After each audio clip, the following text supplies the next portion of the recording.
What a day. So just when I thought I couldn't lose any more faith in our political system, Barack Obama comes out and endorses Hillary Clinton. What a shame. Here's a video, and if you want to stick around for some analysis afterwards, feel free to do so.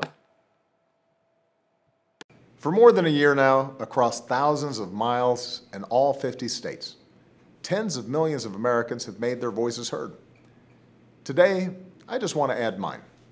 I want to congratulate Hillary Clinton on making history as the presumptive Democratic nominee for President of the United States. Look, I know how hard this job can be. That's why I know Hillary will be so good at it. In fact, I don't think there's ever been someone so qualified to hold this office.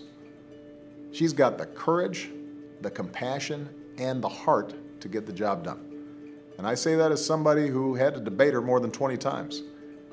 Even after our own hard-fought campaign, in a testament to her character, she agreed to serve our country as Secretary of State.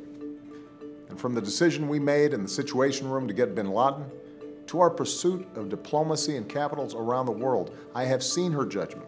I've seen her toughness. I've seen her commitment to our values up close. I've seen her determination to give every American a fair shot at opportunity, no matter how tough the fight was. That's what has always driven her, and it still does. So I want those of you who've been with me from the beginning of this incredible journey to be the first to know that I'm with her. I am fired up, and I cannot wait to get out there and campaign for Hillary. I also want to thank everybody who turned out to vote and who worked so hard for our candidates. This has been a hard-fought race. I know some say these primaries have somehow left the Democratic Party more divided. Well, you know, they said that 8 years ago as well. But just like 8 years ago, there are millions of Americans, not just Democrats, who've cast their ballots for the very first time. And a lot of that is thanks to Senator Bernie Sanders, who has run an incredible campaign. I had a great meeting with him this week, and I thanked him for shining a spotlight on issues like economic inequality and the outsized influence of money in our politics, and bringing young people into the process. Embracing that message is going to help us win in November. But more importantly, it'll make the Democratic Party stronger, and it will make America stronger. Secretary Clinton and Senator Sanders may have been rivals during this primary, but they're both patriots who love this country, and they share a vision for the America that we all believe in. An America that's hopeful, an America that's big-hearted, an America that is strong and fair and gives every child the same chance that we had. Those are the values that unite us as Democrats. Those are the values that make America great. Those are the values that are going to be tested in this election. And if we all come together in common effort, I'm convinced we won't just win in November. We'll build on the progress that we've made, and we will win a brighter future for this country that we love.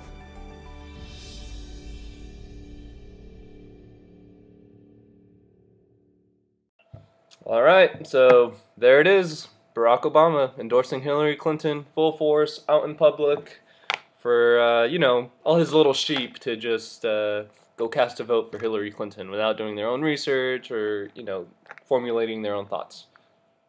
It sucks, and it's really sad, and I already know for a fact that a big group of people will be voting for her just based on his endorsement, because generally people don't pay too much attention to this stuff, and that's just sad. I guess my biggest problem is that I wouldn't say I like I'm a big fan of Barack Obama's or anything like that, but I would like to think that he's a good person and means well, and I guess, you know, the analogy would be when people say, oh, the KKK endorses Donald Trump, how terrible, you know. What does that say about the KKK? Well, it says that the KKK is a group of racists, right? But you can't say, it doesn't say anything about Donald Trump. You know, just because someone endorses you doesn't mean you are, you know, promoting the values that this group endorses.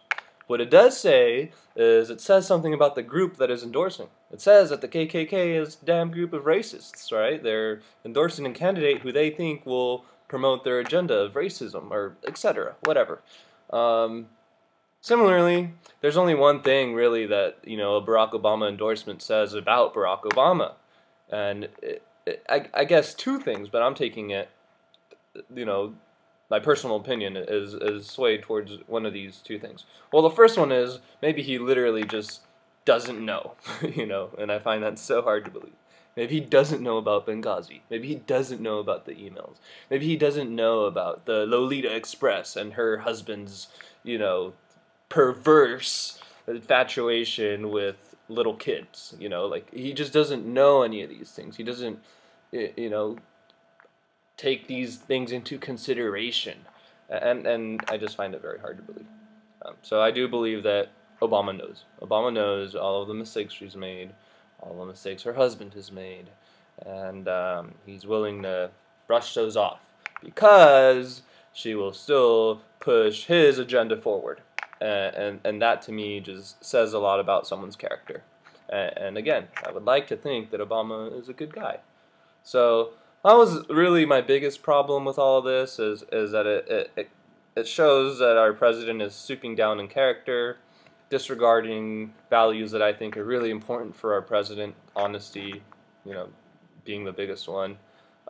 He's disregarding all of that and endorsing a candidate who is simply going to push his agenda forward the best.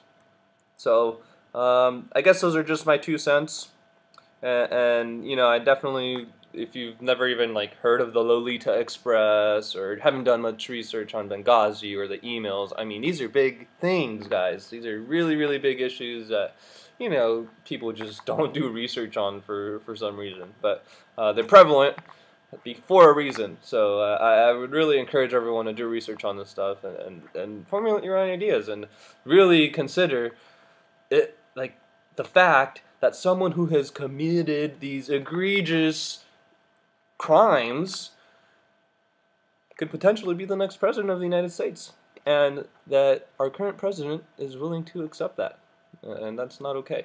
So, 2 cents. Go out there, do your research, and we'll see you tomorrow. Bye-bye.